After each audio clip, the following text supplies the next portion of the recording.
Reggie Wade here at Comic-Con Yahoo Finance, and we're here with the COO of Metropolis Collectibles, Vincent Zurzolo. Could you go through some of this? Because I think some of these comics cost more than my actual car. I started off buying and selling comic books, dollar comic books, and now we sell some of the most expensive comic books in the world. We hold 5 Guinness World Records. We sold the first $1 million comic book. It was an Action Comics #1. This is the first appearance of Superman. This book should sell for somewhere around $300,000 to $400,000. The thing that I love about Comic-Con is you have people who don't really know what this stuff is. They know Funko Pops, they know t-shirts, and then they get exposed to this and they go, oh wow, I can actually invest in something that I'll appreciate over time and make money off of it and enjoy it because I love these characters. Are comics recession-proof? My business grew right after the last recession. People were looking for tangible assets, and what they did is they looked to comic books and comic art. The thing that you have to watch is there are trends in comic books, so you have to watch the marketplace. But over time, I do believe that these are a category that continually goes up in value.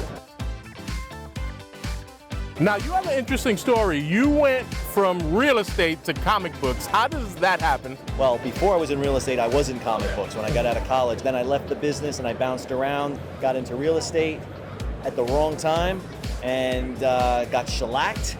And then I came back to New York, and I was at the proverbial crossroads, and I thought, wow, you know, I like comics, let me get back into it, see if I can make a go of it. And that was 10 years ago, and I started at a time I had nothing. I didn't have one comic book at all. I had some art, but no books. Bought a few, started selling them. That was 10 years ago, and I haven't looked back. Do you think comic books are recession-proof? You know, to be fair, nothing is probably recession-proof. I think if you say that, that's probably sales speak. But so far, it has been recession-proof. When you think about 10, 12 years ago when the economy wasn't very good and we were, you know, financial crisis and whatnot, you know, guys in this business didn't starve. They still made money. There were people that were tired of the traditional investments, and they were pulling money out of their IRAs or their 401ks, and they were putting it in here and other types of alternate investments, because this was fun. How have the innovations in tech helped your business? It's been tremendous, and I feel like I was born for this era. When I had my stores in the 90s, I could maybe do ads, maybe 3 or 4 good ads a year. Now, I buy something, I go home, I put it on eBay or Instagram or Facebook, I could sell it in 5 seconds. So the speed is what's really changed. The speed of money, the speed of transaction, it's fantastic.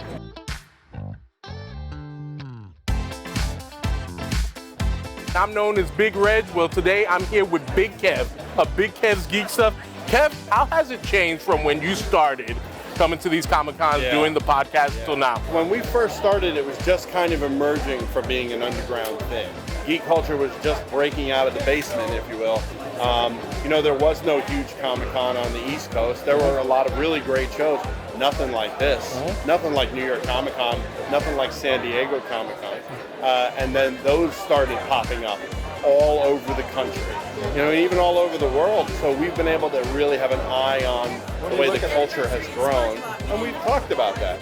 What excites you about Comic-Con? What are you excited to see here in these next 4 days? I mean, I love going to see me some artists in Artist Alley. You see a lot of these young guys coming up, and you see like, yeah, in a couple of years, we're going to be hearing about this guy, and that happens every single year.